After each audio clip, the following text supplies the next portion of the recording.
नमस्कार दोस्तों, कैसे हैं आप सभी लोग? उम्मीद करता हूँ आप सब लोग बहुत अच्छे होंगे और आप सभी लोगों की पढ़ाई भी बहुत अच्छे ढंग से आगे बढ़ रही होगी। दोस्तों, आप सभी लोगों का एक बार फिर से बहुत-बहुत स्वागत है आधुनिक भारतीय इतिहास की कक्षाओं में, मॉडर्न इंडियन हिस्ट्री की क्लासेस में। जहाँ पिछली क्लास में हमने देखा कि कैसे भारत में यूरोपीय कंपनियाँ आईं। यूरोपीय कंपनियों में सबसे अधिक सफलता ब्रिटिश ईस्ट इंडिया कंपनी को मिली, चाहे वो बैटल ऑफ स्वाले हो जिसमें उन्होंने पुर्तगालियों को हराया, चाहे वो बैटल ऑफ बेदरा हो जिसमें उन्होंने डचों को हराया, या फिर वो 3 कर्नाटक युद्ध हो जिसमें उन्होंने फ्रांसीसी शक्ति को खत्म कर दिया और भारत में सबसे बड़ी कंपनी बनकर उभरे। ये सारी कहानियां हमने पिछली क्लासेस में देखी हैं। उम्मीद है कि सारी क्लासेस आपने अच्छे से देखी होंगी, क्विज भी आपने अच्छे से लगाए होंगे और मल्टीपल बार आपने चीजों को रिकॉल किया होगा। अब 2 क्लासेस जो होने वाली है ना, आज की क्लास और कल की क्लास, ये काफ़ी महत्वपूर्ण क्लासेस है। इम्पोर्टेंट इसलिए है कि हम इन क्लासेस पर उतना ध्यान देते नहीं हैं और हाल के ही समय में ना यहाँ से प्रश्न आने लगे हैं। अब हमें कंपनी का भारत में विस्तार पढ़ना है, हमें कंपनी का इंडिया में एक्सपेंशन पढ़ना है। मतलब हमें ये देखना है कि कैसे ब्रिटिश ईस्ट इंडिया कंपनी ने भारत के अलग-अलग हिस्सों पर अधिकार किया। ना सिर्फ उसने भारत के अलग-अलग हिस्सों पर अधिकार किया, बल्कि भारत के आसपास अफगानिस्तान में इन्फ्लुएंस कैसा रहा, कैसे बर्मा पर नियंत्रण स्थापित किया, नेपाल के साथ वो सुगौली की संधि हो, ये सारी कहानियां हमें समझना है। और फिर हम बहुत गहराई से एक-एक प्रांत के बारे में पढ़ेंगे। बंगाल के बारे में अलग से बात करेंगे, मैसूर के बारे में अलग से पढ़ेंगे, सिख के बारे में अलग से पढ़ेंगे, मराठा तो हमें पूरा कंप्लीट करना है साथियों। फिर हम एक-एक करके पढ़ेंगे। तो आज की क्लास में हमें ब्रिटेन की जो विस्तारवाद की नीतियां हैं, ब्रिटिश ईस्ट इंडिया कंपनी की जो एक्सपेंशन पॉलिसी है, उन्हें 4 अलग-अलग भागों में बाँटा गया है। तो हम पहले उन नीतियों को समझेंगे। जैसे आपने कुछ नाम सुने होंगे, घेरे की नीति अर्थात रिंग फेंस पॉलिसी। फिर आपने एक और नाम सुना होगा, अधीनस्थ पृथक्करण की नीति, पॉलिसी ऑफ सबऑर्डिनेट आइसोलेशन। फिर अधीनस्थ सहायक की नीति, पॉलिसी ऑफ सबऑर्डिनेट अलायंस, समान संघ की नीति, पॉलिसी ऑफ इक्वल फेडरेशन। इन सभी नीतियों के बारे में हम पढ़ेंगे। हम सहायक संधि व्यवस्था के बारे में पढ़ेंगे, अर्थात सब्सिडरी अलायंस के बारे में पढ़ेंगे। हम चर्चा करेंगे व्यपगत के सिद्धांत के बारे में, डॉक्ट्रिन ऑफ लैप्स के बारे में, और हम यह भी जानेंगे इस अध्याय में कि कैसे कंपनी ने विदेशों में अपना आधिपत्य स्थापित किया, कैसे कंपनी ने फॉरेन नेशंस में अपनी अपने अपना एक्सपेंशन किया, अपनी शासन को स्थापित किया। तो शुरुआत की ये जो 2 क्लासेस होंगी, वो इन सब में हम लगाएंगे। फिर हम बंगाल, मैसूर इन सब के बारे में एक-एक करके पढ़ेंगे। तो उम्मीद है कि इस क्लास को भी आप अच्छे से देखेंगे। मैं फिर से कह रहा हूँ कि ये बहुत पॉपुलर टॉपिक नहीं है, पर प्रश्न आने लगे हैं और होता यह है कि जब आप इन पॉलिसीज़ को पढ़ोगे ना, तो बहुत से ऐसे तथ्य आप पढ़ लोगे, जहाँ से सवाल पूछे गए हैं। जैसे चैम्बर ऑफ प्रिंसेस, नरेंद्र मंडल सवाल आ चुका है। बटलर समिति, बटलर कमिटी सवाल आ चुका है। ऐसे बहुत सी बातें आप पढ़ जाओगे जहां से ऑलरेडी सवाल आए हुए हैं। तो अच्छे से पढ़ना, इत्मीनान से पढ़ना। कंसेप्ट ज़्यादा है, फैक्ट कम है, पर जो फैक्ट हैं वो बहुत ज़रूरी हैं। ठीक है? देखो, इन सब पॉलिसीज को शुरू करने से पहले, चाहे वो घेरे की नीति हो, पॉलिसी ऑफ रिंग फेंस जो 1765 से 1813 तक चली, सब ऑर्डिनेट आइसोलेशन अर्थात अधीनस्थ पृथक्करण की नीति जो 1813 से 1857 तक चली, अ, अधीनस्थ सहायक सब ऑर्डिनेट अलायंस जो 1858 से 1935 तक चली, पॉलिसी ऑफ इक्वल फेडरेशन समान संघ की नीति जो 1935 से 1947 तक चली। हमें एक बैकग्राउंड समझना होगा कि आखिर भारत पर ब्रिटेन का शासन किस रूप में हुआ है, आखिर भारत पर ब्रिटिश ईस्ट इंडिया कंपनी और ब्रिटिश सरकार ने किस तरह से रूल किया है। देखो, हमने शुरुआत में ही आपको एक बात बताई थी कि भारत पर 2 लोगों ने शासन किया। पहले ब्रिटिश ईस्ट इंडिया कंपनी जो 1857 तक शासन करती है, 1857 तक इंडिया पे रूल करती है। उसके बाद ब्रिटिश क्राउन जो 1858 से शुरू होता है और 1947 तक इंडिया पे रूल करता है।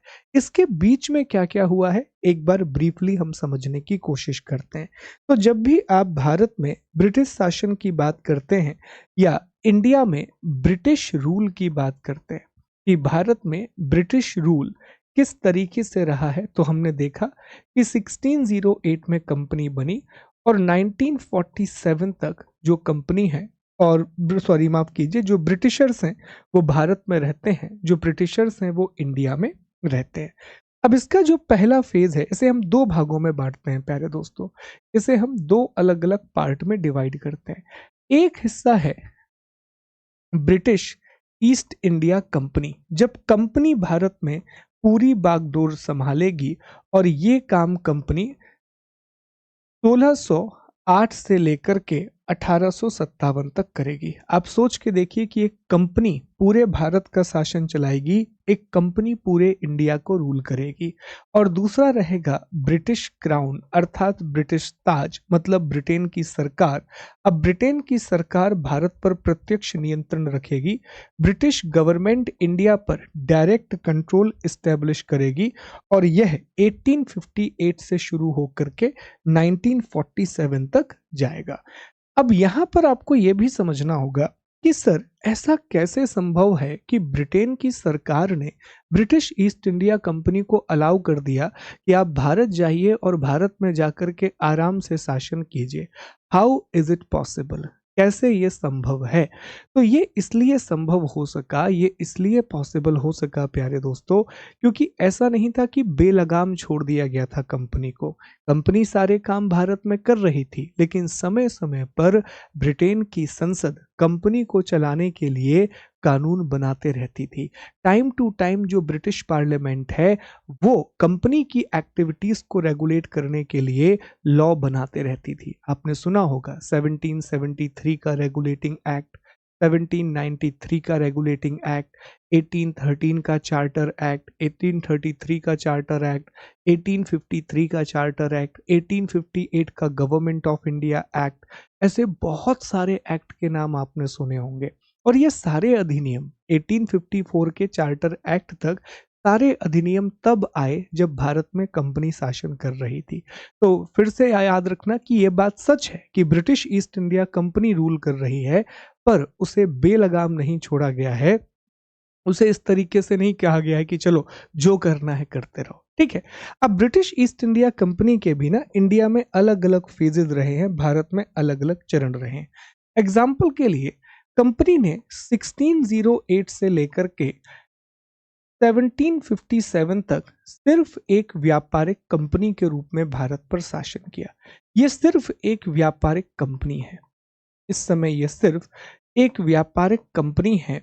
इस समय सिर्फ और सिर्फ ये एक ट्रेडिंग कंपनी की तरह इंडिया में काम कर रही है। कारण भी है, कारण यह है कि भारत में केंद्रीय शक्तिशाली शासकों का होना, या आप कह सकते हैं कि औरंगजेब की वजह से भारत में इतनी जल्दी ये एक्सपेंशन नहीं कर सके। दूसरी कंपनियां भी थीं और दूसरी कंपनियों का भी प्रभाव था। औरंगजेब जब तक था तब तक भारत में एक शक्तिशाली केंद्रीय व्यवस्था थी, इंडिया में एक पावरफुल सेंट्रल रूलर था जो कि सभी चीजों को कंट्रोल करके रखता था और इसने भारत में पॉलिटिकल वैक्यूम क्रिएट नहीं होने दिया, भारत में इसने राजनीतिक निर्वात नहीं बनने दिया। पॉलिटिकल वैक्यूम का मतलब होता है कि ऐसी स्थिति बना देना कि कोई भी कंपनी या कोई भी शक्ति आकर के आपको एलिमिनेट कर दे, आपकी बात नहीं मानी जा रही और वो कंपनी अपना शासन शुरू कर ले। तो ऐसा कुछ भी नहीं हो पाया। इसके बाद जब 1857 में प्लासी का युद्ध होता है तो 1757 से लेकर के 1757 माफ कीजिएगा 1757 से 1857 के बीच में जो कंपनी है ये विस्तारवाद का काम करती है, ये एक्सपेंशन का काम करती है और बड़े पैमाने पर कंपनी ने एक्सपेंशन किया, बड़े पैमाने पर कंपनी ने विस्तार किया।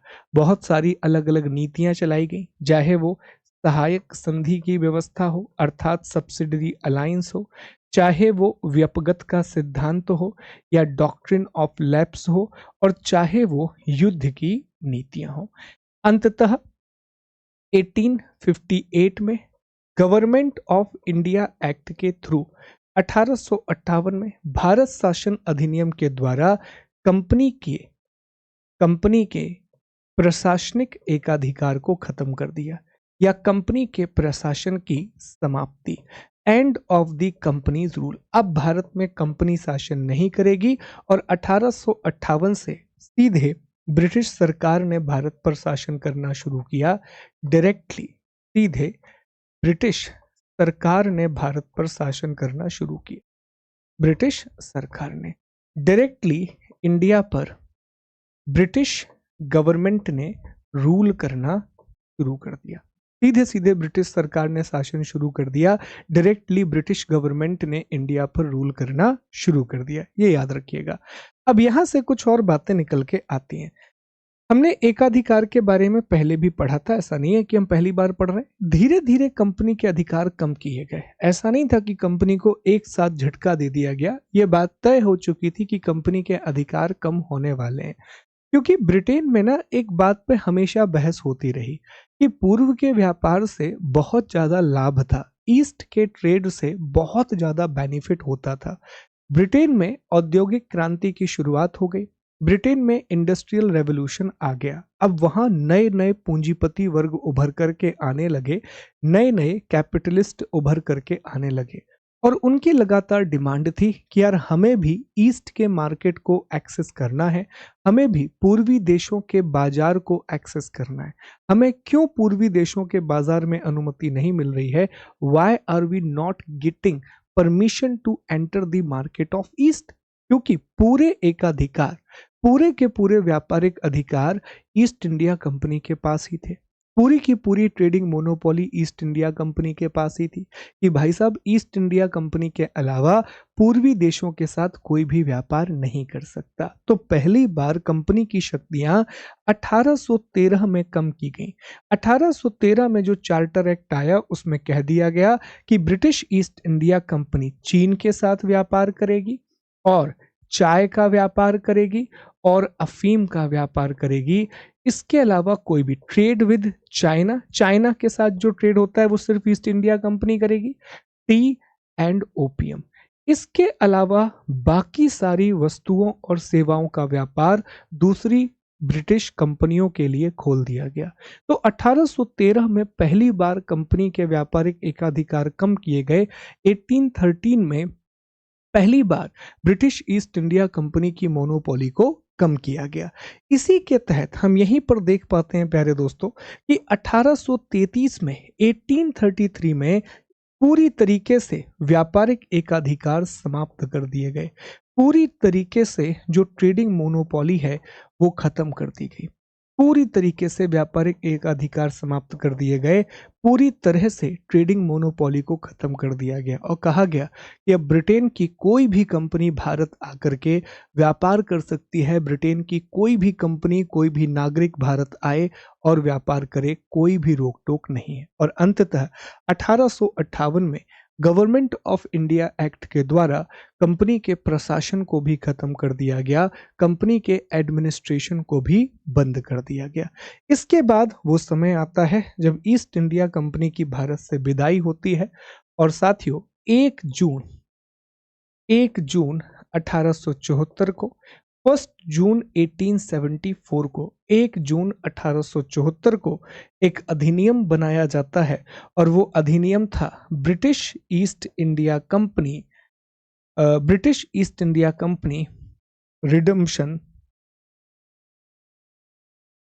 रिडम्पशन एक्ट 1874 और ब्रिटिश ईस्ट इंडिया कंपनी को समाप्त कर दिया जाता है। ब्रिटिश ईस्ट इंडिया कंपनी को खत्म कर दिया जाता है। तो British east India company debenture redemption act लाया जाता है। Dividend British east India company stock dividend redemption act, stock dividend redemption act लाया जाता है। मैं यहां पूरा नाम लिख देता हूं, स्टॉक रिडम्पशन डिविडेंड एक्ट लाया जाता है और इस अधिनियम के द्वारा British east India company stock redemption dividend act 1874 में लाया जाता है और इस अधिनियम के द्वारा अंततः ब्रिटिश ईस्ट इंडिया कंपनी को भारत से खत्म कर दिया जाता है। तो ये पूरी जर्नी है, ये जर्नी आपको बताना इसलिए जरूरी है कि जब हम ये पढ़ें, आने वाली 2-3 कक्षाएं जो हम पढ़ने वाले हैं उसमें ये पूरी बातें आपको बैक ऑफ द माइंड रखनी है। या हम तो कहेंगे कि पूरा का पूरा मॉडर्न हिस्ट्री पढ़ते समय आपको ये पता रहना चाहिए कि किस तरह से इन्होंने शासन को आगे बढ़ाया है, किस तरह से इन्होंने एडमिनिस्ट्रेशन को आगे बढ़ाया, because at the end this is important part जो आपको पता होना ही चाहिए। ठीक है प्यारे दोस्तों, चलिए तो अब हम आगे बढ़ते हैं, अगले हिस्से पर आते हैं। एक बार ध्यान से आप इसको देख लीजिए, then we will move to the next part. चलिए अब हम ये समझने की कोशिश करते हैं कि सर जब ब्रिटिश ईस्ट इंडिया कंपनी ने अपने विस्तार की नीति को शुरू किया, जब ब्रिटिश ईस्ट इंडिया कंपनी ने अपने एक्सपेंशन की पॉलिसी को शुरू किया, तो उस समय भारत की स्थिति क्या थी। अब आपको पुराने टॉपिक पर जाना पड़ेगा। हमने मिडाइवल इंडियन हिस्ट्री में एक टॉपिक पढ़ा था, परवर्ती मुगल काल अर्थात लेटर मुगल पीरियड, याद होगा आप लोगों को। और उसमें हमने बताया था कि जैसे ही औरंगजेब की मृत्यु हो जाती है, जैसे ही औरंगजेब की डेथ हो जाती है, धीरे धीरे मुगल साम्राज्य का पतन होता है और छोटे छोटे या नवीन रियासतों का उदय होने लगता है। जो नई रियासतें हैं या नए प्रिंसली स्टेट है, उनका निर्माण होने लगता है। याद है आप लोगों को, हमने डिस्कस किया था कि जब कंपनी मुगलों का पतन होगा, औरंगजेब की मृत्यु के बाद मुगल कमजोर होते चले जाएंगे और जिन प्रांतों पर, जिन सूबों पर मुगलों ने अधिकार किया था, वो स्वतंत्र होकर के रियासत का रूप लेते जाएंगे, प्रिंसली स्टेट बनते जाएंगे। तो अब एक बार फिर से वही स्थिति है जो हम मौर्य काल से डिस्कस करते हुए आ रहे हैं कि सर मौर्य काल से पहले छोटे छोटे छोटे छोटे राज्य थे जिन्हें महाजनपद बोलते थे। महाजनपद आपस में मिले तो मौर्य बन गए, फिर मौर्य टूटे और छोटे छोटे राज्य बने, फिर गुप्त आए, फिर राज्य एक हो गए, फिर गुप्त चले गए, फिर दिल्ली सल्तनत आई, फिर अलग हो गए, फिर मुगल आए, फिर अलग हो गए, अब ब्रिटिश आएगा, फिर एक साथ जुड़ जाएंगे। तो ये इतिहास हमेशा अपने आप को दोहराता है। History always repeats itself. इतिहास हमेशा अपने आप को दोहराता है। हिस्ट्री ऑलवेज रिपीट्स इटसेल्फ, याद रखिएगा। तो अब एक बार फिर से भारत में वही राजनीतिक विखंडन हमें देखने मिलेगा, इंडिया में वही पॉलिटिकल डिसइंटीग्रेशन हमें दोबारा देखने के लिए मिलेगा। तो इसमें प्यारे दोस्तों सबसे बड़ी जो शक्ति साबित हुए वो थे मराठा। मराठा सबसे शक्तिशाली थे, मराठा सबसे ज्यादा पावरफुल थे और मराठा साम्राज्य की स्थापना की थी छत्रपति शिवाजी महाराज ने। छत्रपति शिवाजी महाराज और बाद में पेशवाओं ने इसको बहुत आगे बढ़ाया। जगह मराठा हिस्ट्री हम पढ़ेंगे तो वहां हम जानेंगे कि पहला दौर छत्रपति का दौर रहा और दूसरा दौर पेशवाओं का दौर रहा। तो मराठा बहुत बड़ी शक्ति बने। मराठा ने सिर्फ अंग्रेज नहीं, मुगलों को भी बहुत बहुत ज्यादा परेशानियां दी और मराठा भारत का बहुत गौरवान्वित इतिहास है। बहुत ही शक्तिशाली मराठाओं की उत्पत्ति होती है। मराठा के बाद साथियों आप देखेंगे कि ये कर्नाटक वाला क्षेत्र है। आप लोगों को याद होगा हमने डिस्कस किया था, ये कर्नाटक वाला रीजन। हम ये वाले कर्नाटक की बात कर रहे हैं, we are talking about this Karnataka, ठीक है, जो हमने कर्नाटक वॉर के समय पढ़ा था। तो कर्नाटक में भी हमें शासन देखने मिलता है कि सादातुल्ला खान, सादातुल्ला खान, सादातुल्ला खान के द्वारा कर्नाटक की स्थापना की जाती है 1710 एडी में। 710 एडी में सादातुल्ला खान ने स्वतंत्र कर्नाटक की स्थापना कर ली। बाद में यहीं पर हमें दूसरे नवाब देखने मिलते हैं, अनवरुद्दीन उनमें से एक था जो मारा जाता है साथियों, ठीक है। इसी समय आप देख पाए तो आपको बंगाल वाला क्षेत्र भी दिखाई देगा और बंगाल के बारे में भी हम आगे पढ़ने वाले हैं, डिटेल से पढ़ने वाले हैं। तो स्वतंत्र बंगाल की जो स्थापना की थी, इंडिपेंडेंट बंगाल जो एस्टेब्लिश किया था, वो मुर्शिद कुली खान ने एस्टेब्लिश किया था। मुर्शिद कुली खान, ठीक है, मुर्शिद कुली खान ने 1717 के आसपास स्वतंत्र बंगाल की स्थापना करी, इंडिपेंडेंट बंगाल को एस्टैब्लिश किया। अब रुहेलखंड वाला इलाका है साथियों, जहां वीर दाऊद और अली मोहम्मद, ये जो इलाका आप देख रहे हैं, this is the region of Rohilkhand. ये जो इलाका प्यारे दोस्तों आप देख रहे हैं ना, ये रुहेलखंड वाला इलाका है। यहाँ यहाँ जो इलाका है ना, ये रुहेलखंड है। तो अब ये जो रुहेलखंड वाला इलाका है, यहाँ दो लोगों ने स्वतंत्र शासन की स्थापना की। एक तो वीर दाऊद, एक इसमें नाम आता है वीर दाऊद का, और एक नाम आता है इसमें अली मोहम्मद का। ठीक है जी, एक नाम इसमें आता है वीर दाऊद का और एक नाम इसमें आता है अली मोहम्मद। तो दो लोग इसमें शामिल हैं, वीर दाऊद और अली मोहम्मद। वीर दाऊद और अली मोहम्मद, इन्होंने 1721 में, हाँ सही है, 1721 में रुहेलखंड, यहां मैं लिख भी दे रहा हूं, रुहेलखंड की स्थापना। रुहेल, यहीं पर आप देखेंगे कि इसी समय जो अवध वाला इलाका है, अवध में भी स्वतंत्र शासन की स्थापना होती है। अवध में भी इंडिपेंडेंट रूल की शुरुआत होती है। ठीक है, अवध में भी स्वतंत्र शासन की शुरुआत होती है, अवध में भी इंडिपेंडेंट रूल की शुरुआत होती है। और सआदत खान ने 1722 में, ये सारे नाम आपको याद रखने हैं, सआदत खान ने 1722 में अवध की स्थापना की या अवध को स्वतंत्र घोषित किया। तो देखिए कितने सारे राज्य बन गए, 1 2 3 4 5, इतने राज्य बन गए। अब हैदराबाद भी हम देख चुके हैं, निष्ठान वाला जो इलाका है, हैदराबाद वाला वो इलाका है, ये भी हम देख चुके हैं साथियों कि यहाँ पर निजाम शाही की स्थापना होती है। निजाम उल मुल्क आसफ शाह ने 1724 में स्वतंत्र हैदराबाद की स्थापना करी, इंडिपेंडेंट हैदराबाद को स्टैब्लिश किया। ठीक है, निजाम उल मुल्क आसफ शाह, मैं सिर्फ निजाम लिख दे रहा हूं, निजाम आसफ शाह, ये हम सब पढ़ चुके हैं पुरानी कक्षाओं में। ठीक, इसने 1724 में, 1724 में स्वतंत्र हैदराबाद की स्थापना की, इंडिपेंडेंट हैदराबाद को स्टैब्लिश किया। इसी समय आप देखेंगे कि मैसूर में एक नई शक्ति का उदय होता है। मैसूर में एक बिल्कुल नई पावर का राइज होता है। जो मैसूर है, ऐसा नहीं है कि अभी बना था, मैसूर 1399 में स्वतंत्र हो गया था। मैसूर जो है वो 1399 में स्वतंत्र हो गया था, लेकिन इसमें जो वास्तविक शक्ति मैसूर में आती है वो हैदर अली लेकर के आए। ठीक है, हैदर अली ने मैसूर को बहुत शक्तिशाली बनाया और 1761 में हैदर अली ने पूरी शक्तियां अपने हाथ में ले ली थी। 1761 में, 1761 में हैदर अली ने सारी पावर अपने पास ले ली। अब आखिर में, last but not the least, which is very very important, ये है पंजाब वाला इलाका। ये पूरा का पूरा इलाका जिसमें कश्मीर वगैरह पूरा ही टेरिटरी आएगी। इस पूरा जो इलाका है ना साथियों, ये पूरे इलाके पर सिख साम्राज्य की स्थापना होती है। इस पूरे के पूरे इलाके में सिख साम्राज्य की स्थापना होती है। और यहाँ महाराजा रणजीत सिंह के द्वारा, महाराजा रणजीत सिंह के द्वारा, Maharaja Ranjit Singh, the great Ranjit Singh, the great Ranjit Singh, तो महाराजा रणजीत सिंह ने 1801 में यहाँ स्थापना की स्वतंत्र शासक की।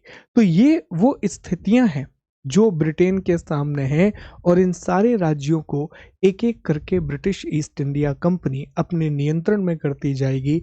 इन सभी स्टेट को British east India company control करते जाएगी। तो एक बार मेरे साथ ना सारी चीज़ों को याद कर लीजिए, सारी चीज़ों को रिकॉल कर लीजिए, which is very very important. ठीक है, which is very very important.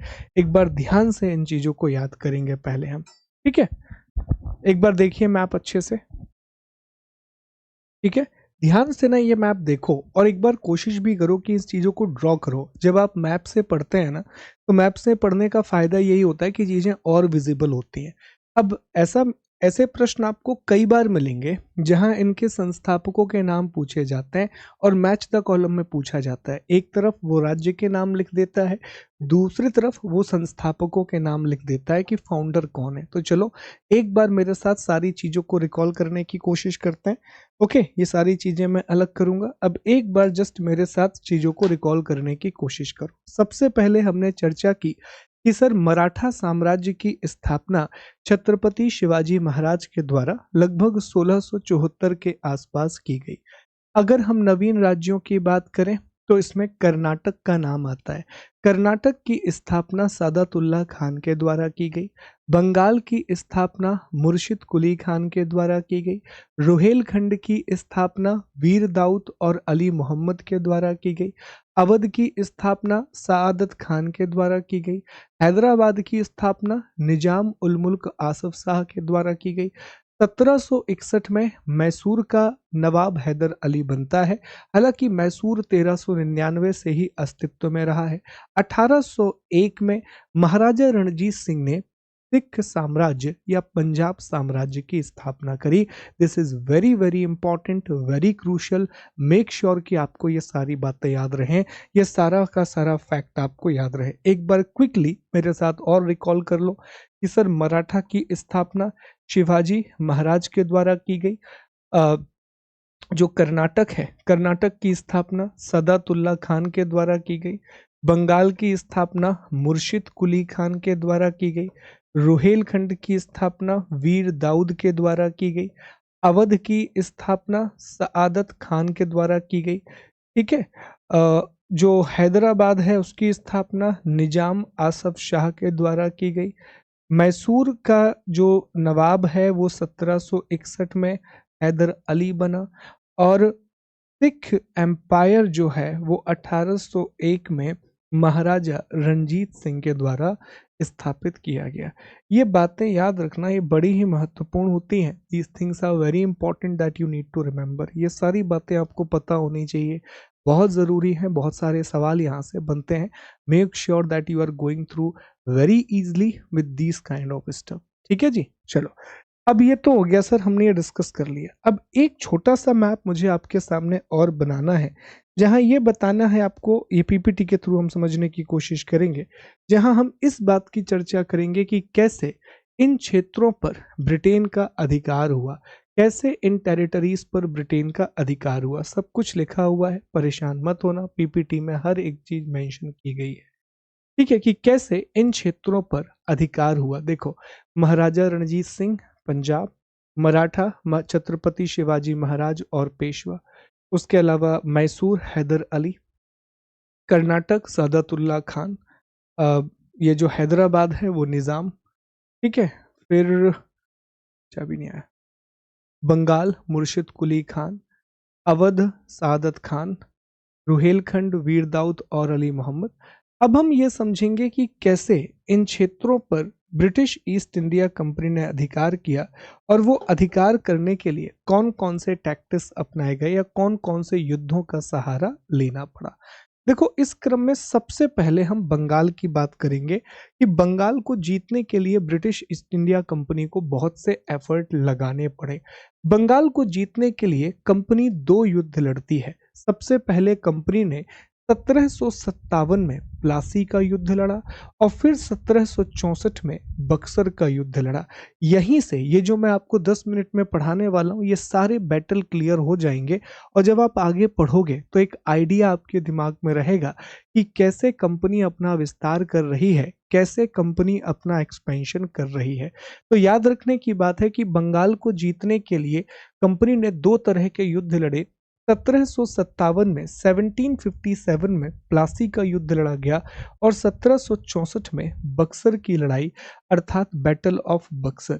इसी तरह मैसूर को जीतने के लिए 4 युद्ध लड़ने पड़े कंपनी को 1768 से लेकर के 1799 के बीच में। 1768 से लेकर के 1799 के बीच में कंपनी को 4 अलग अलग युद्ध लड़ने पड़े।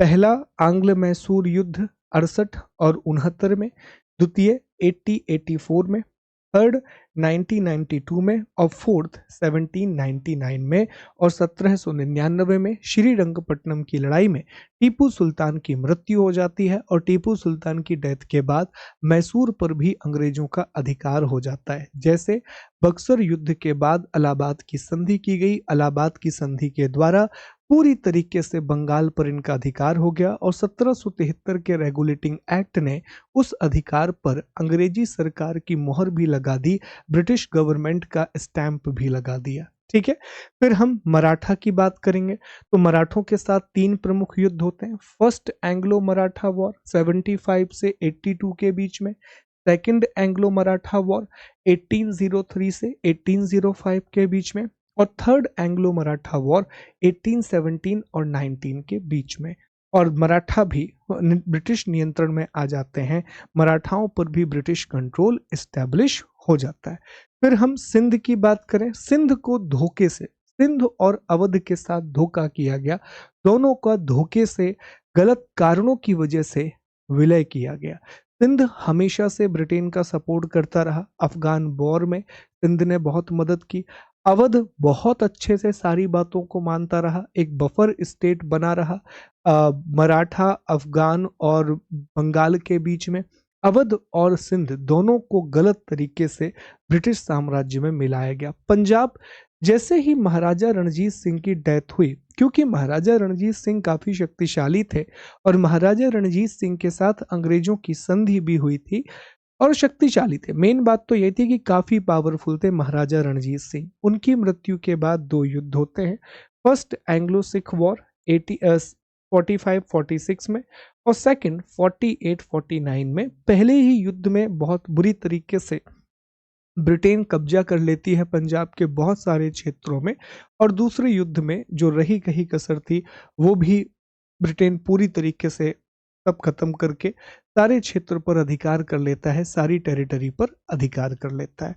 और अवध, तो अवध को भी 1856 में 1856 में गलत तरीके से अवध का विलय किया गया था, गलत कारणों की वजह से, कुप्रशासन का आरोप लगा करके कि आपके यहाँ मेल एडमिनिस्ट्रेशन चल रहा है, तो मेल एडमिनिस्ट्रेशन का आरोप लगा करके विलय किया। अभी मैं फिर से बता दूं कि ये सारे टॉपिक हमको पढ़ना है, जो हम परसों से क्लास करेंगे ना, बुधवार से जो हमारी कक्षाएं शुरू होंगी, आज तो सोमवार है, बुधवार से जो कक्षाएं शुरू होंगी उसमें आप देखोगे कि एक एक टेरिटरी को हम डिटेल में पढ़ाएंगे आपको, चाहे वो बंगाल हो या फिर आगे जाकर मैसूर हो, मराठा हो, सिंध हो, पंजाब हो, इन सब के बारे में हम डिटेलिंग करेंगे। अवध के नवाब कौन रहे, बंगाल के नवाब कौन रहे, सब के बारे में हम पढ़ेंगे और वहां ये बातें रिपीट होंगी। पर ये क्लास इसलिए जरूरी है कि एक ओवरव्यू आपके पास हो, क्योंकि 1857 से पहले का जो इतिहास है ना वो गुत्थम गुत्था है। गुत्थम गुत्था होने का मतलब ये ना कि एक ही साथ बहुत सारी घटनाएं हो रही होंगी। अब आप देखो इस बात को, जब ये प्लासी का युद्ध लड़ रहे हैं ना, उस समय यहाँ कर्नाटक वॉर भी चल रहे हैं। हमने पिछली क्लास में कर्नाटक वॉर पढ़ा था, जो 46 से शुरू हो जाते हैं और 63 तक चलते हैं। तो यहाँ ये प्लासी का युद्ध लड़ रहे हैं, उसी समय यहाँ ये कर्नाटक का युद्ध भी लड़ रहे हैं, तो दोनों इवेंट एक साथ देखोगे। इसी तरीके से आप देखोगे कि जब ये मैसूर के साथ लड़ रहे हैं, मैसूर के साथ लड़ रहे हैं, तो उसी बीच में मराठों से भी इनका संघर्ष शुरू हो जाएगा, उसी बीच में मराठों से भी इनका संघर्ष शुरू हो जाएगा। तो एक साथ ना मल्टीपल इवेंट चल रहे हैं, तो वो इवेंट्स भी आपको पता होने चाहिए। एक ओवरव्यू रहेगा, क्लैरिटी रहेगी कि हम ये पढ़ने वाले हैं। और इस तरह से ब्रिटिश ईस्ट इंडिया कंपनी ने भारत में अपना विस्तार किया। इस तरह से ब्रिटिश ईस्ट इंडिया कंपनी आगे बढ़ती है। एक बार ध्यान से इस मैप को देख लो, फिर हम उन नीतियों की बात करेंगे जो ब्रिटिश ईस्ट इंडिया कंपनी ने अपनाई भारतीय रियासतों के प्रति, इंडिया के प्रिंसली स्टेट के प्रति कौन कौन सी नीतियां अपनाई गई ब्रिटिश ईस्ट इंडिया कंपनी के बारे में हम चर्चा करेंगे। ठीक है, ओके जी, ध्यान से देख लेना, पढ़ लेना बहुत अच्छे से, इंपॉर्टेंट है। देखो डेट उतनी इंपॉर्टेंट नहीं होती, डेट वगैरह नहीं पूछी जाती हैं, बस ये पता होना चाहिए कि किस क्रम में ये अधिकार कर रहे हैं अलग अलग क्षेत्रों पर। एक मैप भी है जो मैं आपको दिखाना चाहूंगा प्यारे दोस्तों, वो मैप भी बड़ा इंपॉर्टेंट है। ये एक मैप है कि कैसे British east India company Bharat में अपने शासन का विस्तार कर रही है। ये देखो कितना इंटरेस्टिंग मैप है। ये मैप बता रहा है कि 1767 तक, 1767 तक ये वो इलाके हैं जहां ब्रिटिश ईस्ट इंडिया कंपनी का अधिकार है। कर्नाटक में हो गया है क्योंकि वो कर्नाटक युद्ध यहाँ पर है, बस इतने इलाकों में कंपनी सीमित है। आप 1805 का मैप देखिए, 1805 आते आते ये पूरे की पूरी टेरिटरी हैदराबाद पर पार्शियल राइट है। पार्शियल का मतलब यह है कि हैदराबाद पर निजाम का शासन है, लेकिन पूरी तरीके से वो ब्रिटेन के साथ ही काम कर रहा है, हमेशा यही रहेगा। फिर आप 58 तक देखिए तो आपको बहुत बड़े क्षेत्र में ये जो आपको पर्पल सा एरिया दिख रहा है, भटा रंग का जो एरिया है, वहां ब्रिटिश ईस्ट इंडिया कंपनी दिखेगी। और जो ग्रीन एरिया भी आपको दिख रहा है, वो ऐसे राज्य हैं जो ब्रिटेन पर निर्भर हो चुके हैं, वो ऐसे स्टेट हैं जो ब्रिटेन पर डिपेंडेंट हैं। ये उनका विलय भी किया गया है, सहायक संधि भी की गई है, अलग अलग ट्रीटीज उनके साथ की गई हैं। तो लगभग लगभग आप देखोगे कि पूरे भारत पर ब्रिटिश ईस्ट इंडिया कंपनी अधिकार कर लेगी, या पूरे इंडिया का विलय वो कर लेगी। ठीक है, तो ये सारी चीजें देखने के लिए मिलेंगी कि कैसे कंपनी आगे बढ़ती है, कैसे उन्होंने भारत पर अधिकार किया। चलो, अब ये जो पूरी की पूरी कहानी है ना, जो पूरी स्टोरी हमने डिस्कस की थी, ये जो पूरी कहानी कि ब्रिटेन ने कैसे 1608 से लेकर के 1608 से लेकर के 1947 तक भारत पर शासन किया। तो एक लेखक हुए विलियम ली वार्नर, उन्होंने एक किताब लिखी द नेटिव स्टेट। एक लेखक हुए जिनका नाम था विलियम ली वार्नर, और विलियम ली वार्नर ने एक किताब लिखी द नेटिव स्टेट, और उसमें उन्होंने कहा कि ये जो ब्रिटिश ईस्ट इंडिया कंपनी की पूरी पॉलिसी है ना, इसे हम 5 अलग अलग भागों में बांट करके देख सकते हैं। 5 डिफरेंट फेजेस में हम बांट करके देख सकते हैं। सबसे पहला चरण वो कहते हैं, ये किताब है विलियम ली वार्नर की the native state of India. सबसे पहला चरण वो कहते हैं कि कंपनी के द्वारा भारतीय रियासतों के बराबर का दर्जा प्राप्त करने के लिए संघर्ष करना, companies struggle to achieve equal status with princely state. और ये 1740 से 1765 तक चली। कई लोग ये कहते हैं कि ये चरण नहीं है, आप नहीं भी काउंट करोगे कोई दिक्कत नहीं है। वास्तविक जो शुरुआत होती है वो यहां से हम पढ़ेंगे। ये पहले वाले फेज में सिर्फ यह है कि कंपनी धीरे धीरे कोशिश करेगी कि हम भारतीयों के बराबर हो जाएं। ठीक है, फिर दूसरा यहां से पॉलिसी है सुरक्षित घेरे की नीति, जिसे इंग्लिश में पॉलिसी ऑफ रिंग फेंस कहा जाता है। 1765 से 1813 सुरक्षित घेरे की नीति या पॉलिसी ऑफ रिंग फेंस, जो 1765 से 1813 1765 से 1813 के बीच में चलती है, which is very very important.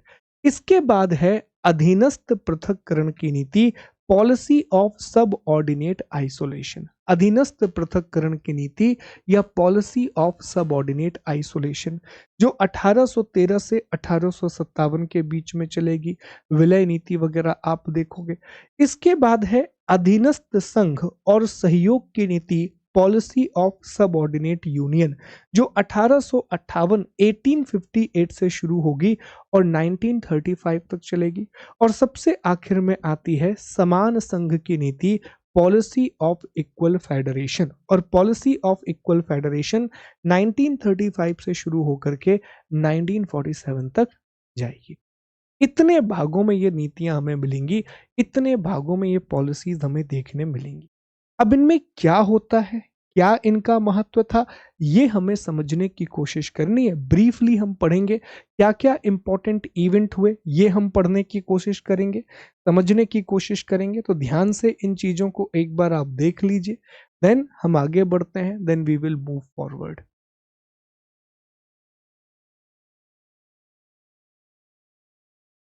ठीक है, एक बार देख लीजिए ध्यान से ना।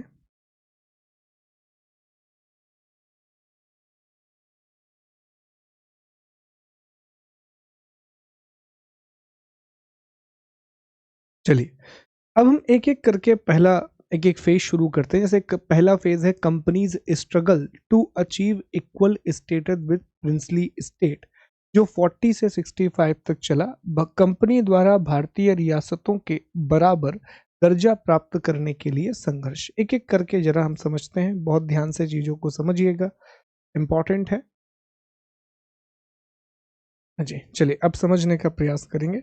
जो पहला चरण है, तो इसे मैं शॉर्ट में लिख देता हूं, कंपनी के कंपनी का संघर्ष काल, जब कंपनी अपनी राजनीतिक स्थापना, अपनी पॉलिटिकल एम्बिशन को भारत में लागू कर रही है, अपनी राजनीतिक महत्वाकांक्षा को भारत में लागू कर रही है। देखो, ये वो चरण है कंपनी का जब उसकी राजनीतिक महत्वाकांक्षा की शुरुआत होती है। तो यहां मैं लिखूंगा कंपनी की राजनीतिक महत्वाकांक्षा का आरंभ। Starting of companies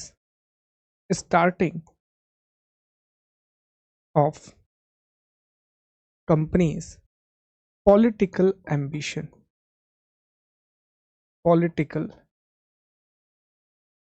ambition. अब हम जानते हैं कि कर्नाटक युद्ध से पहले, या हम कहें कि बिफोर 1746, कंपनी भारत में सिर्फ व्यापार कर रही थी, लेकिन डुप्ले की वजह से कंपनी राजनीति में भी एक्टिव हो गई। डुप्ले जो कि फ्रांसीसी गवर्नर था, उसी ने सबसे पहले आग लगाई थी कंपनियों के बीच में, भारतीयों के आंतरिक मामलों में हस्तक्षेप करके और भारतीयों को किराए पर अपनी सेना देकर, जिसे एक प्रकार की सहायक संधि व्यवस्था या एक प्रकार का सब्सिडरी अलायंस कहा जाता है। अगर वो ये सब काम नहीं करता तो बहुत सारी दूसरी एक्टिविटीज नहीं होती। तो इसके बाद फिर कंपनी ने व्यापारिक विस्तार शुरू किया। कर्नाटक युद्ध से बक्सर युद्ध के बीच में अपने राजनीतिक स्थापना की शुरुआत की और कंपनी भी एक रियासत के रूप में उभर कर के सामने आई। कंपनी भी शुरुआत में एक प्रिंसली स्टेट ही बनी, क्योंकि अल्टीमेटली कंपनी भी तो वही है। जैसे भारत में दूसरी रियासतें हैं, वैसे ही एक ब्रिटिश रियासत भी भारत में बन गई, एक ब्रिटिश ईस्ट इंडिया कंपनी भी प्रिंसली स्टेट बन गई। तो इस चरण में मुख्य कार्य क्या होते हैं? तो इस चरण में जो मुख्य कार्य हैं, इंपॉर्टेंट जो फेजेस हैं, वो हैं 3 कर्नाटक युद्ध, 3 कर्नाटक वॉर। ठीक है, 3 कर्नाटक युद्ध जो हम कल की क्लास में पढ़ चुके हैं, हमने पिछली क्लास में बहुत अच्छे से डिस्कस कर लिए हैं। फिर प्लासी का युद्ध, battle of Plassey. Okay, Buxar का युद्ध, बैटल ऑफ बक्सर। ये 3 प्रमुख कार्य होते हैं। ये 3 इंपॉर्टेंट चीजें हमें इस चरण में देखने मिलती हैं। कंपनी के संघर्ष का काल, पॉलिसी या एरा ऑफ ब्रिटिश स्ट्रगल, ये हमें देखने के लिए मिलता है। इसके बाद कंपनी की अगली पॉलिसी शुरू होती है, जो बहुत लंबे समय तक चलती रही, जो बहुत बड़े समय तक चलती रही, और ये है रिंग फेंस पॉलिसी। बहुत ध्यान से इसको समझना, ये है रिंग फेंस पॉलिसी या घेरे की नीति। इसे सुरक्षित घेरे की नीति भी कहा जाता है, जो 1765 से 1813, 64 से 1813, जो भी आप लिखना चाहें, 65 भी गलत नहीं है, 64 भी गलत नहीं है। ठीक है, तो 1765 से शुरू होकर के 1813 के बीच में चलती रही घेरे की नीति या रिंग फेंस पॉलिसी। अब क्या है सर ये रिंग फेंस पॉलिसी? देखो, रिंग फेंस पॉलिसी का मतलब ये था, इसको बफर स्टेट पॉलिसी भी कहा जाता है। बफर स्टेट क्या होता है? जब 2 बड़े राज्य होते हैं ना, 2 बड़े एम्पायर होते हैं, उनके बीच में जब एक छोटा राज्य आ जाता है तो उसे बफर राज्य बोला जाता है। Small territory between 2 mega state, 2 बड़े राज्यों के बीच में एक छोटा राज्य, इसी को हम बफर स्टेट के नाम से जानते हैं। 2 बड़े राज्यों के बीच में एक छोटा राज्य, इसे हम बफर स्टेट के नाम से जानते हैं प्यारे दोस्तों। अब ये काम कैसे करता है? एग्जाम्पल के लिए, जैसे मान लीजिए कि यहाँ पर नेपाल है और भूटान है, नेपाल और भूटान है, और यहाँ पर China, this is China and this is, तो ये इन दोनों के बीच में बफर स्टेट है। 2 बड़े राज्यों के बीच में जब ये छोटे राज्य आ जाते हैं तो ये बफर स्टेट का काम करते हैं। और बफर स्टेट बहुत जरूरी है, कई बार पुराने समय में ये होने लगा कि ये मान लो कोई भी एक देश है, ऐसा मान लेते हैं कि यहाँ पर एग्जाम्पल के लिए कि एक देश है ए और एक देश है ए और ये दूसरा देश है बी। ये बहुत बड़े बड़े देश हैं और इनके बीच में यहाँ एक देश है बी, छोटा देश सी। और बहुत पहले भी हुआ इतिहास में, ऐसा नहीं है पहली बार हो रहा है। गुप्त और शक उनके बीच में वाकाटक एक बफर स्टेट का काम करते थे, याद आ रहा है आपको, हमने प्राचीन इतिहास में पढ़ा था। तो ये जो सी है ना, ये बहुत बड़ा रोल प्ले करता था। मान लो अगर इसने इस पर अटैक किया तो भी यहां से जाना है, इसने इस पर अटैक किया तो भी यहां से जाना है, तो सीधे सीधे हमला नहीं होगा। पहले ये स्टेट जरूर कुचला जाएगा बीच में, कहने का मतलब ये है। ये भी बचेगा, ये भी बचेगा, तबाही इसकी होगी। ये बफर स्टेट कहलाए।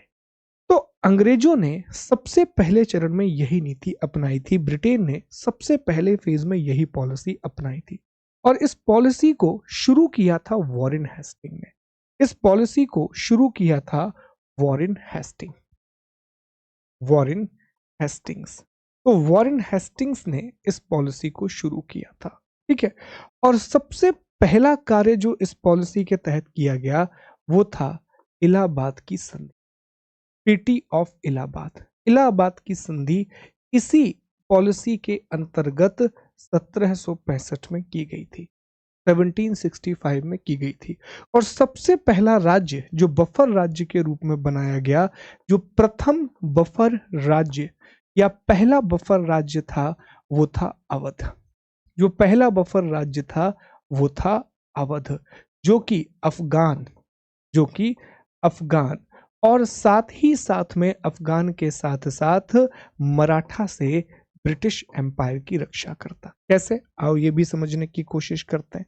देखो पुराने वाले मैप पे वापस चलो और पुराने वाले मैप से ये समझने की कोशिश करना आप ध्यान से कि ये जो इलाका है ये बंगाल की टेरिटरी है, यहाँ ब्रिटेन का शासन स्थापित हो चुका है। ये वो इलाका है जहाँ British east India company establish हो चुकी है या ब्रितानी कंपनी का शासन शुरू हो गया है। ब्रिटिश ईस्ट इंडिया कंपनी इस पूरे के पूरे इलाके में स्थापित हो चुकी है, इस पूरी की पूरी टेरिटरी में इस्टेब्लिश हो चुकी। यहाँ ब्रिटिश ईस्ट इंडिया कंपनी का शासन है। अब दूसरी तरफ यहाँ आप देखेंगे तो भारत में दो बड़ी शक्तियां हैं। एक तो अफगान है, अफगान में अहमद शाह अब्दाली, हम अभी पढ़ रहे होंगे मराठा के समय पानीपत की तीसरी लड़ाई कि सर यहाँ तो अफगानिस्तान है। और दूसरी तरफ आप देखोगे तो यहाँ द ग्रेट मराठास, इस पूरे क्षेत्र में आपको मराठाओं का शासन देखने मिलेगा। The great Marathas you would see, यहाँ सर यहाँ जो है ये मराठाओं का शासन है, ये मराठा रूल कर रहे हैं।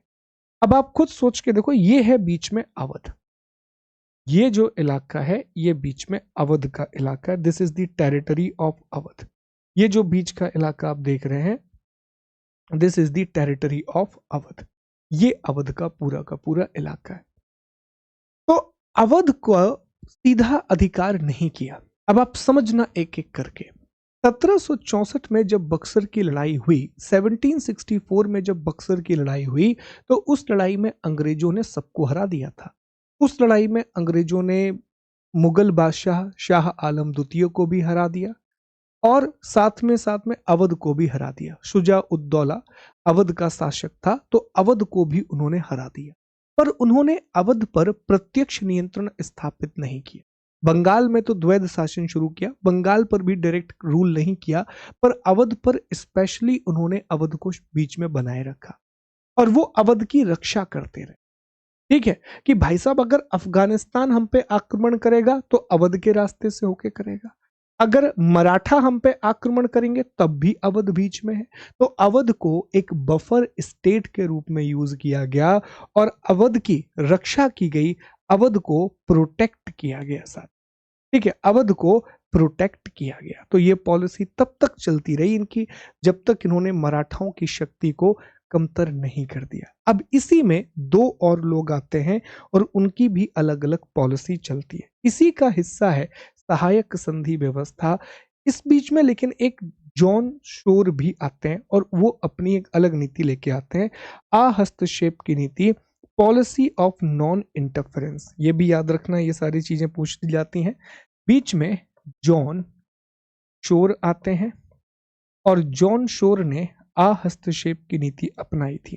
पॉलिसी ऑफ नॉन इंटरफेरेंस, अहस्तक्षेप या पॉलिसी ऑफ नॉन इंटरफेरेंस, इसी का एक विस्तार थी सहायक संधि की व्यवस्था। इसी का एक विस्तार थी लॉर्ड वेलेस्ली, लॉर्ड वेलेस्ली की सहायक संधि व्यवस्था या सब्सिडरी अलायंस सिस्टम, सहायक संधि व्यवस्था। कल डिटेल में पढ़ेंगे हम इसके बारे में। सब्सिडरी अलायंस ये इसी का एक हिस्सा थी।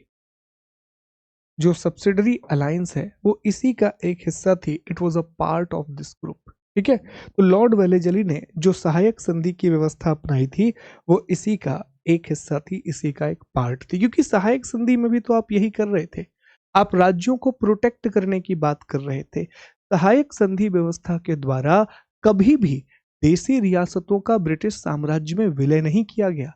Bye subsidiary alliance no Indian princely state was merged into British empire. ना, सहायक संधि व्यवस्था यह कहती थी कि हमारी सेना आपके राज्य में रहेगी और आपकी सुरक्षा करेगी। और यही तो रिंग फेंस पॉलिसी है कि अपने आसपास बफर स्टेट का निर्माण करो, अपने आसपास ऐसे राज्यों का निर्माण करो जो तुम्हारे दोस्त हों और पूरी तरीके से उन पर कंट्रोल कर लो और उनकी रक्षा करो, ताकि बाहर से कोई अटैक करे तो पहले वो राज्य सामने आ जाए और तुम बच जाओ। अपने सामने में 4-5 लोगों को इकट्ठा कर लूं, उनको खिलाऊं पिलाऊं बढ़िया तरीके से, उनकी रक्षा करूं, ताकि कोई भी व्यक्ति आए तो पहले वो उन पर अटैक करे, मुझ पर अटैक ना करे।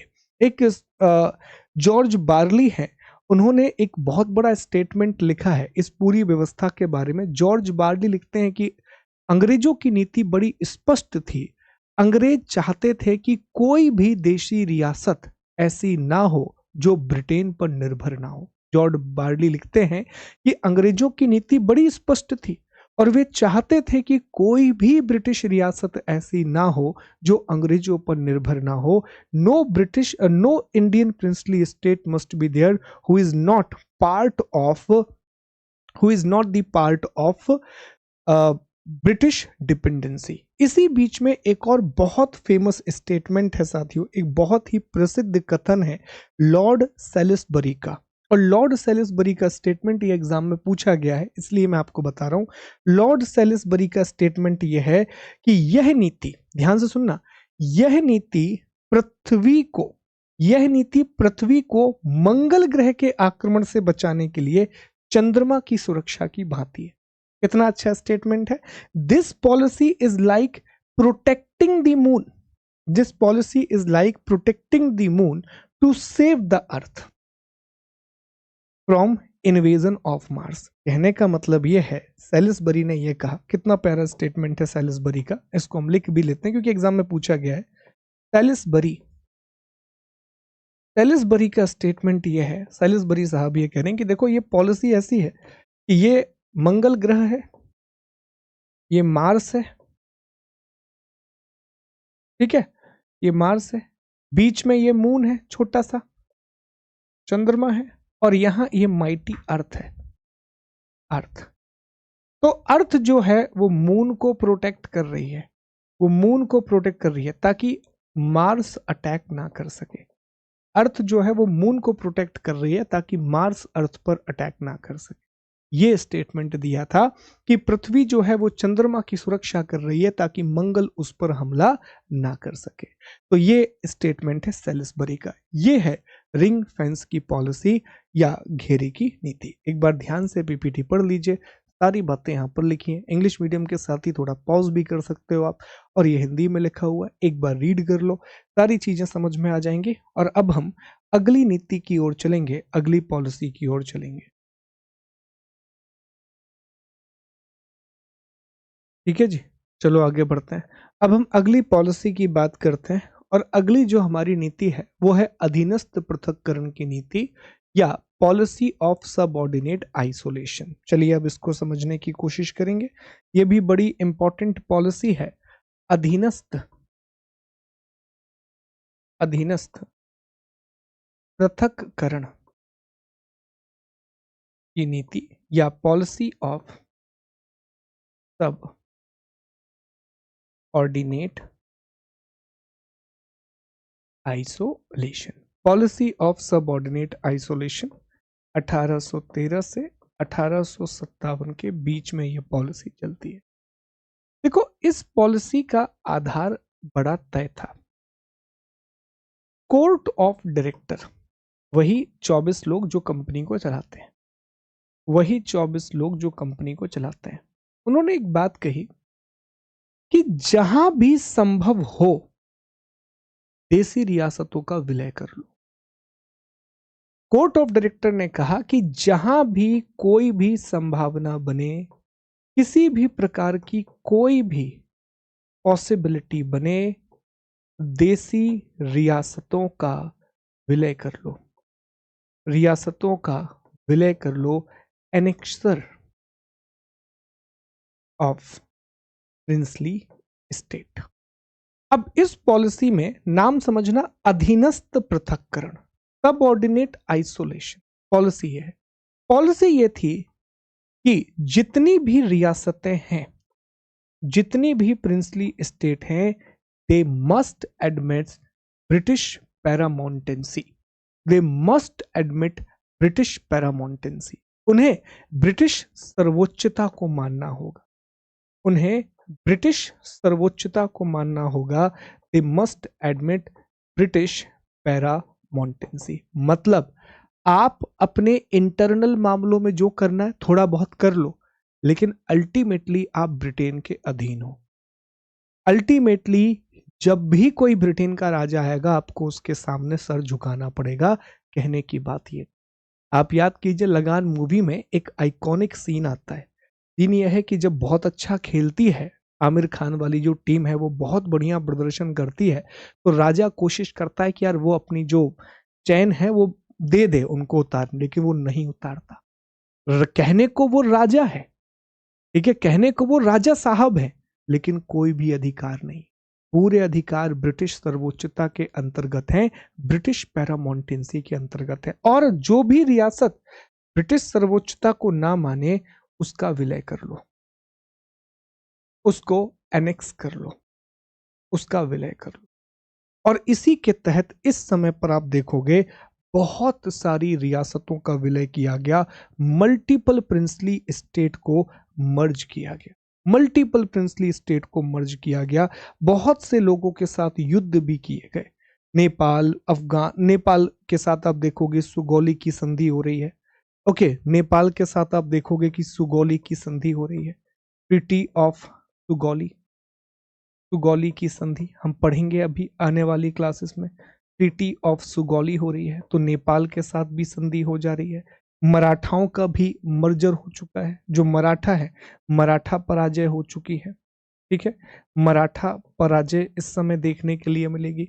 इसी मराठाओं की भी पराजय इस समय हो चुकी है। साथियों, बहुत सी देसी रियासतों का विलय किया गया है इसी आधार पर कि वो ब्रिटिश सर्वोच्चता को नहीं मानते।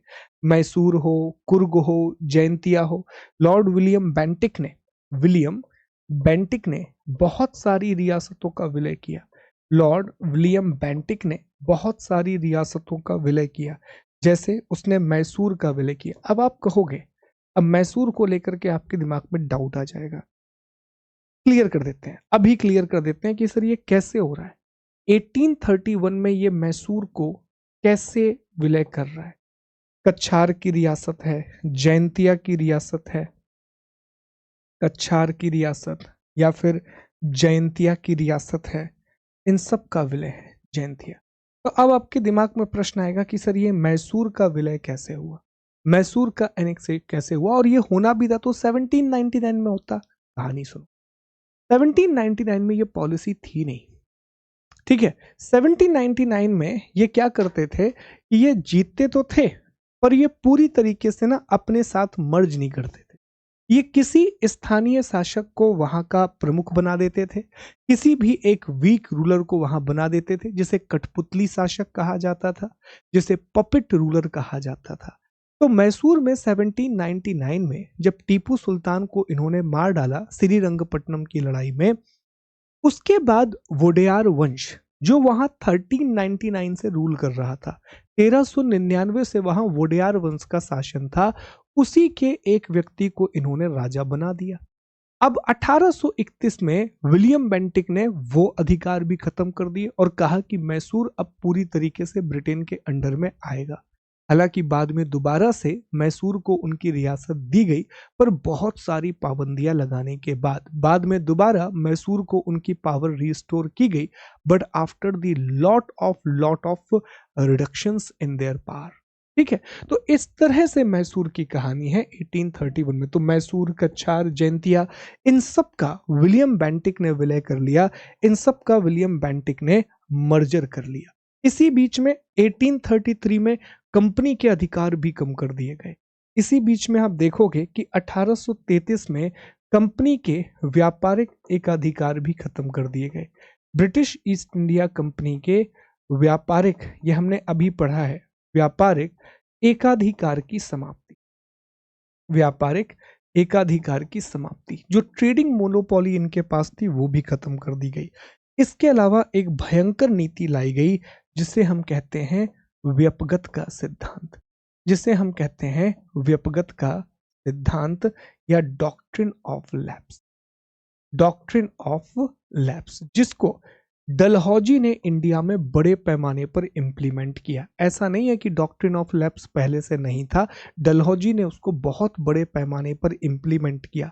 डलहौजी एक और नीति लेके आया और ये था कुप्रशासन का आरोप, कुप्रशासन का आरोप। ठीक है, accusation of male administration, accusation of male administration, और इस आधार पर डलहौजी ने बरार और अवध का विलय कर लिया। इस आधार पर उसने बरार और अवध जैसी रियासतों का विलय कर लिया। और वहीं व्यपगत के सिद्धांत के तहत सतारा हो या झांसी हो, इन सब का विलय भी किया गया। तो ये बरार और अवध, ये सारी नीतियां हैं। और युद्ध तो हमेशा चलते ही रहेंगे, युद्ध तो रुकेंगे नहीं। पंजाब हो, सिक्किम हो, बर्मा हो, इसी समय इन सब पे अधिकार हो रहा है। नेपाल, नेपाल के अलावा पंजाब, ओके, पंजाब के अलावा सिक्किम, सिक्किम पर भी इनका टेरिटरी इस्टेब्लिश होगी। सिक्किम के अलावा बर्मा, बर्मा पर भी टेरिटरी इस्टेब्लिश होगी। ये सारे काम आपको इस समय देखने के लिए मिलेंगे कि इन सभी इलाकों में इनका विस्तार होते जा रहा है। नेपाल में युद्ध भी चल रहा है। कहने का मतलब अब ब्रिटेन ये समझ चुका था कि अब हमें इनसे डरने की जरूरत नहीं है। एक ऑप्शन देते हैं, अगर ये हमारे साथ मर्ज होते हैं, हमारी पैरामोंटेंसी को मानते हैं, मतलब ये मानते हैं कि ब्रिटेन ही सर्वोच्च है, आप उनके एक अधिकारी के रूप में शासन कर रहे हो, तो राजा बने रहने देंगे, थोड़े बहुत इंटरनल पावर दे देंगे, थोड़ी बहुत आंतरिक स्वतंत्रता दे देंगे, बाकी पूरे अधिकार हमारे पास ही रहेंगे। इसी को कहा गया। और अगर नहीं माना तो फिर मर्जर, और मर्जर तो किया जाएगा। कोशिश करो कि जितने अधिक राज्यों का विलय कर सकते हो करो। ये इस समय कंपनी ने भयंकर विस्तार किया है। इसी समय कंपनी ने सबसे ज्यादा एक्सपेंशन किया है। इसके बाद अगली पॉलिसी आती है जिसे हम कहते हैं, अच्छा इसकी एक और बड़ी घटना, इसके बाद जो अगली नीति आती है साथियों, उसे हम कहते हैं अधीनस्थ संघ की नीति, policy of subordinate federation, sorry subordinate alliance, अधीनस्थ संघ की नीति, अधीनस्थ संघ की नीति, पॉलिसी ऑफ सब ऑर्डिनेट अलायंस, 1858 से 1935 तक चलती है। पहले एक बार आप इसको ध्यान से देख लीजिए, then we will move to the another policy. ध्यान से एक बार आप इसे देख लीजिए, फिर हम अगली पॉलिसी पर चलेंगे। चलिए जी, अब हम चर्चा करते हैं अधीनस्थ संघ। अब देखो, नाम से ही आपको बहुत सारी बातें समझ में आ रही होंगी कि ये सहयोग या अधीनस्थ संघ, या और बेहतर शब्द है अधीनस्थ सहयोग और संघ की नीति, सब ऑर्डिनेट अलायंस। नाम से ही आपको समझ में आ रहा होगा, जहां अलायंस शब्द है मतलब अब दोस्ती की बात करी जाएगी, अब फ्रेंडशिप की बात करी जाएगी।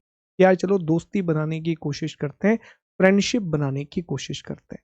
तो ये वो पॉलिसी थी कि जब 1857 की लड़ाई हो गई, जब 1857 की क्रांति हो गई, तो 1857 की क्रांति में एक बात अंग्रेजों को समझ में आ गई थी कि अगर हमने देसी रियासतों के साथ अच्छा व्यवहार नहीं किया तो आगे जाकर के हमें बहुत समस्याएं होंगी। और उन्हें ग्वालियर के पार्टिसिपेशन से यह भी समझ में आ गया था कि ग्वालियर जैसी रियासतों ने, जिनके साथ ब्रिटेन के संबंध अच्छे रहे, ग्वालियर हैदराबाद, इन्होंने ब्रिटेन का साथ दिया, दे सपोर्टेड ब्रिटेन, जिनकी वजह से British east India company Bharat में टिक सकी, अदरवाइज वो चले जाते। लॉर्ड कैनिंग ही कहता है कि अगर सिंधिया हमारे साथ नहीं होते, ग्वालियर हमारे साथ नहीं होता, तो हमें अगले ही दिन ब्रिटेन छोड़ करके जाना पड़ता। तो यहां से उनकी पॉलिसी में बदलाव आएगा।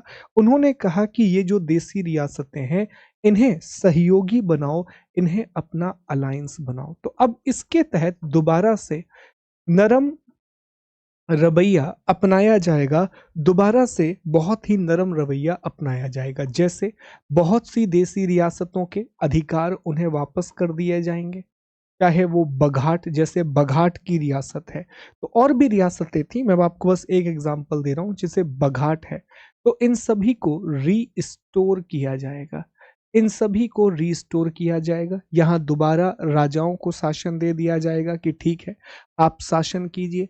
व्यपगत जैसे सिद्धांत का त्याग कर दिया जाएगा, जैसे व्यपगत का सिद्धांत है या डॉक्ट्रिन ऑफ लैप्स है, इसे खत्म कर दिया जाएगा।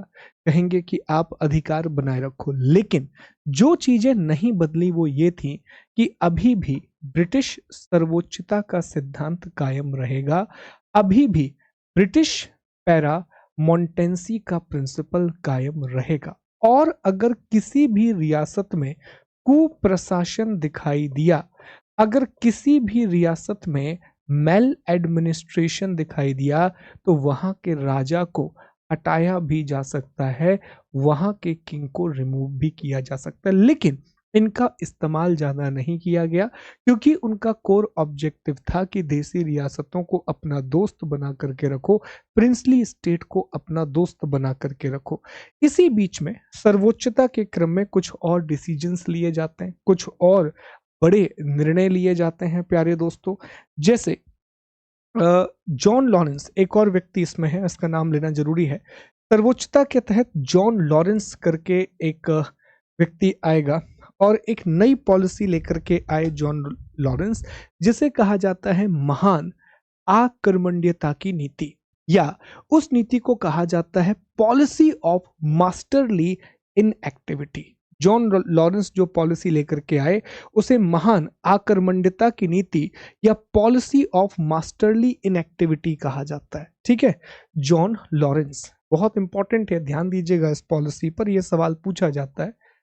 जॉन लॉरेंस, तो जॉन लॉरेंस ब्रिटिश गवर्नर रहे हैं, ये पॉलिसी लेकर के आए जिसे कहा जाता है मास्टरली इनएक्टिव या निष्क्रिय, निष्क्रिय या महान निष्क्रियता, निष्क्रियता या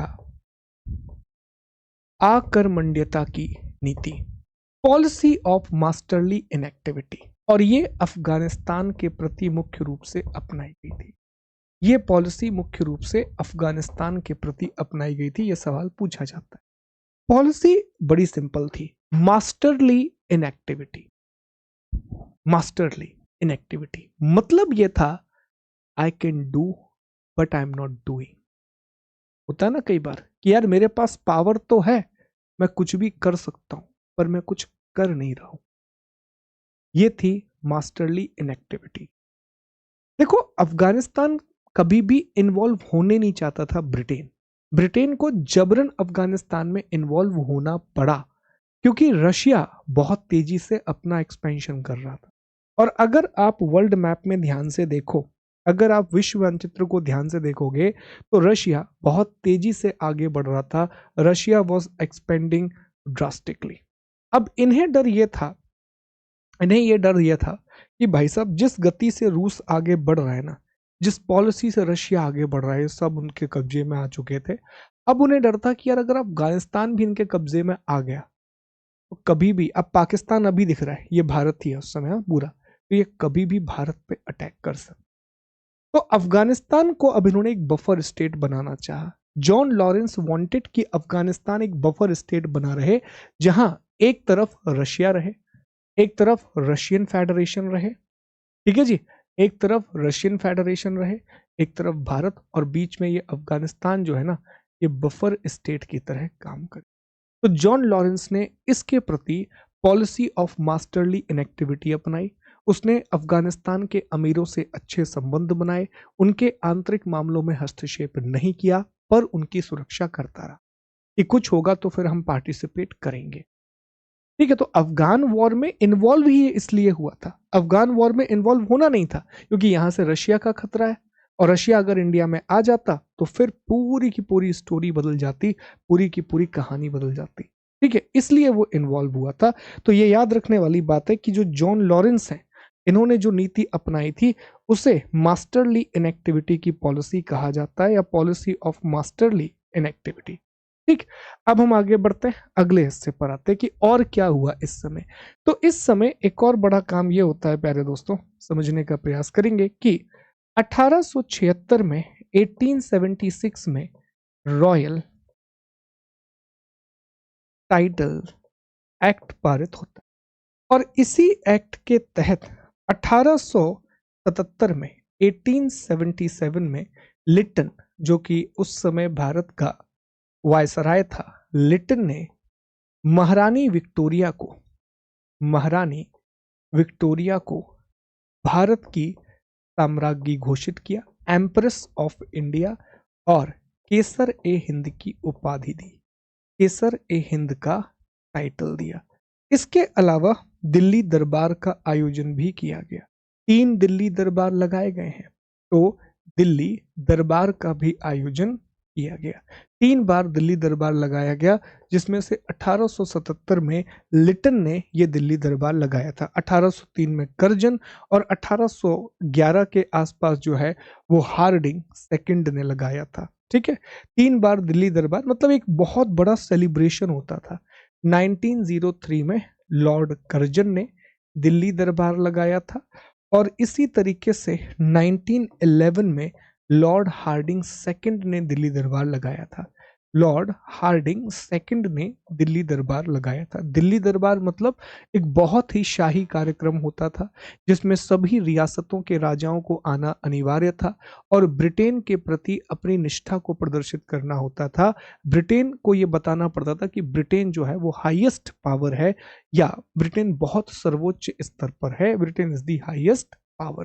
तो ये सारी चीजें हमें देखने के लिए मिलती हैं, ये सारी बातें हमें इस समय देखने के लिए मिलती है। मैसूर को भी उनके राइट वापस किए गए थे, मैसूर को भी उनके राइट वापस किए गए थे। इसमें बघाट भी है और मैसूर भी है। मैसूर, मैसूर का विलय कर लिया था, पर मैसूर को उनके राइट 1881 में दोबारा से वापस कर दिए गए। अब एक और कहानी सुनो, 2 सबसे इंपॉर्टेंट बातें जहां से सवाल बनने की संभावना है। 8 अगस्त 1921, वेरी इंपॉर्टेंट, एग्जाम में पूछा गया है। 8 अगस्त 1921 को नरेंद्र मंडल की स्थापना की जाती है। Narendra Mandal, chamber of princes, chamber of prince की स्थापना की जाती है, और देसी रियासतों से अपने संबंधों को बेहतर करने के लिए बटलर समिति को बनाया जाता, बटलर कमेटी को बनाया जाता। और सवाल क्या आया था कि बटलर समिति क्यों बनाई गई। बटलर समिति और नरेंद्र मंडल, या चैम्बर ऑफ प्रिंसेस, इसकी कहानी सुनो जरा ध्यान से, बहुत इंपॉर्टेंट है, सवाल पूछा गया है। ठीक है, अब 8 अगस्त 1921 को चैम्बर ऑफ प्रिंसेस कैसे बना, पहले यह समझने की कोशिश करना। गवर्नमेंट ऑफ इंडिया एक्ट आया था 1919 का, यहां मैं अलग से यह कहानी बता रहा हूं चैम्बर ऑफ प्रिंसेस की। गवर्नमेंट ऑफ इंडिया एक्ट आया 1919 का, भारत शासन अधिनियम आया 1919 का।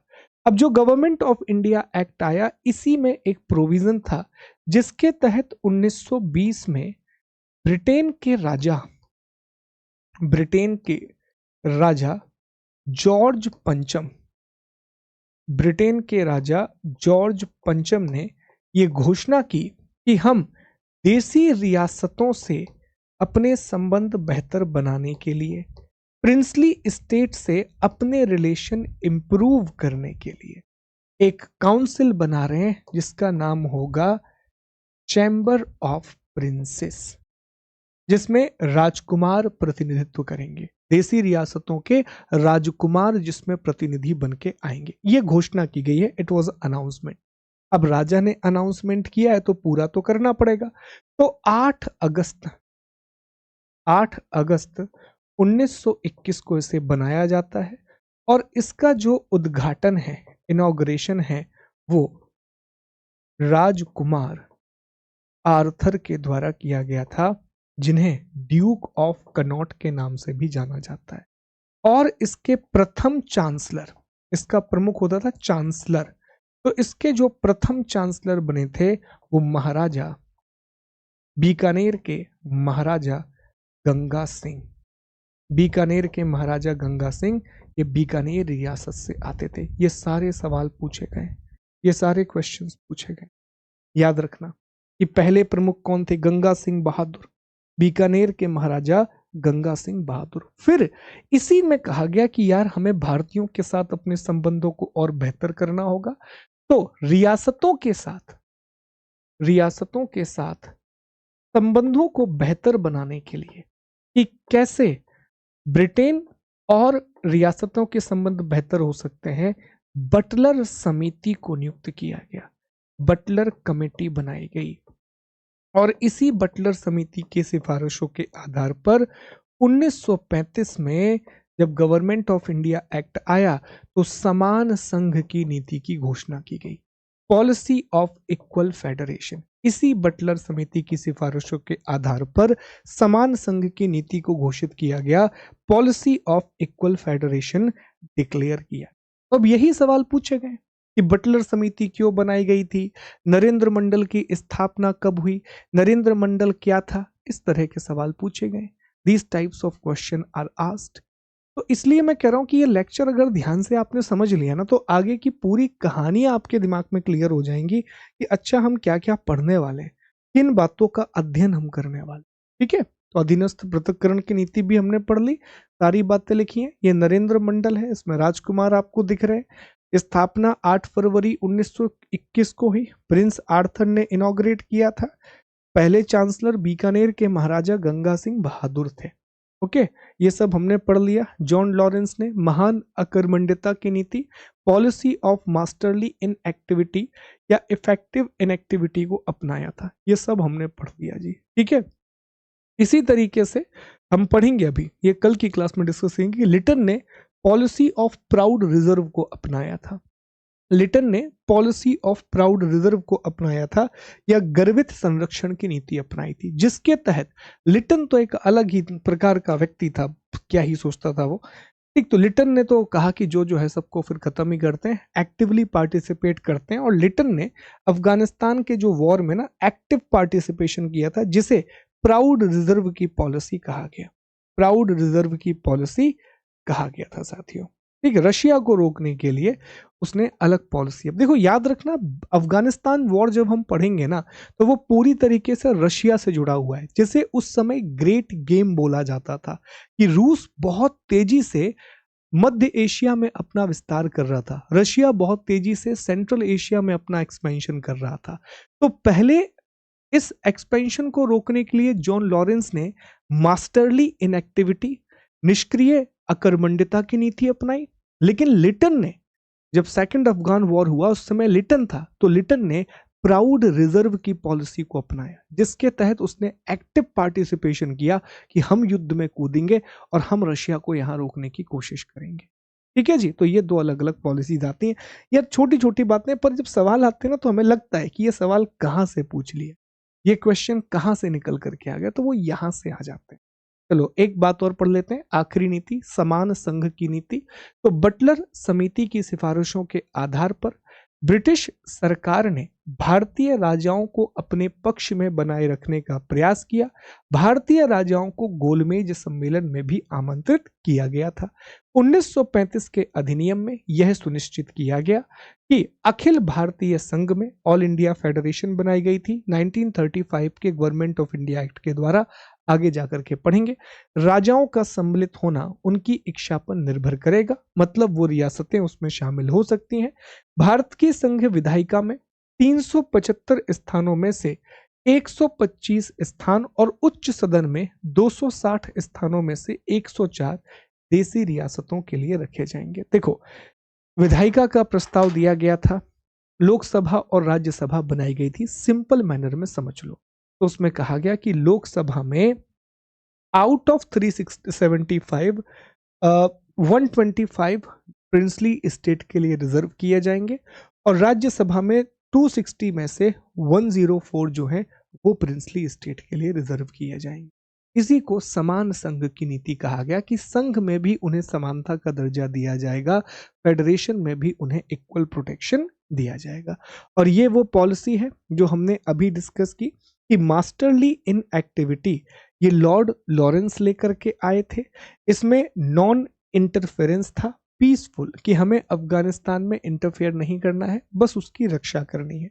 लेकिन प्राउड रिजर्व की पॉलिसी लॉर्ड लिटन लेके आया, जिसमें एग्रेसिवली पार्टिसिपेट किया, जो द्वितीय अफगानिस्तान वॉर से निकल करके आया। ये लिखा है, during the 19th century the great game was underway, a political and strategic rivalry Britain Russia के बीच में सेंट्रल एशिया को लेकर के।